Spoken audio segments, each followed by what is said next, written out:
hatari kubwa ya kwamba wakati mwingine huenda pengine kungetokea mvua ingenyesha na maji yangejaa na kufikia lile shimo, anatokea mtu ambaye anatamani kusaidia mtu ambaye ametoka kwenye shimo, anakatalia kwenye shimo.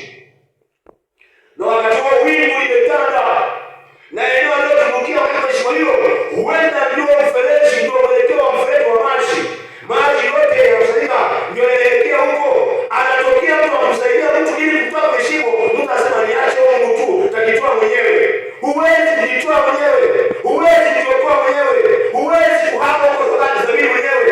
Huwezi kubadilika mwenyewe. Yesu naye tu ukimwamini ana uwezo wa kubadilisha. Kwani wewe mwenyewe si shahidi? Hiyo tabia toka inaanza kusumbua. Kwa nini umeiacha?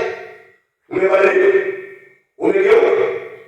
Kila siku umekuwa ukisema hiyo utabadilika, utageuka. Huwezi kubadilika bila kumwamini Yesu Kristo. Ukimwamini Yesu Kristo ukamkiri kwa Bwana na Mwokozi wa maisha yako, ana uwezo wa kubadilisha tabia zako na mwenendo wako. Ninakushauri dada yangu, ninakushauri mama yangu, ninakushauri kaka yangu, mwamini Yesu Kristo akuhamishe kutoka kwenye ulevi, kutoka kwenye uzinzi, kutoka kwenye ukahaba, kutoka kwenye ulawiti, kutoka kwenye uvutaji bangi, akuhamishe kwenye usagaji huo. Unateseka rafiki yangu.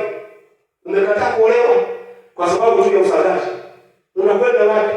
Umekataa kuoa kwa sababu tu ya mambo ya ajabu ambayo unayafanya. Kubali leo hii kumwamini Yesu Kristo. Usipokubali hayo unayoyafanya yanaandikwa, yanawekwa kumbukumbu, yamewekwa alama. Kuna siku utayaona mbele yako yatakuhukumu hayo. Yale uliyokuwa unayatenda ndio yatakayokuhukumu. Ndio maana unapotajia sema kwamba wewe ulipokuwa duniani wewe uliishi kwenye maisha ya anasa. Angalia sasa ndugu yako anafarijika, wewe unaumizwa. Matendo yako yatakupa kukaa vizuri au kukuumiza au kukuhukumu. Kwa hiyo mwamini Yesu Kristo ili awe Bwana Mwokozi maisha yako. Na yeye atakubadilisha, atakugeuza, atakufanya kuwa chombo chake cha kutumia na wewe. Na kwa kuwa utii siku zako, unaona mfuko wa kumwamini Yesu.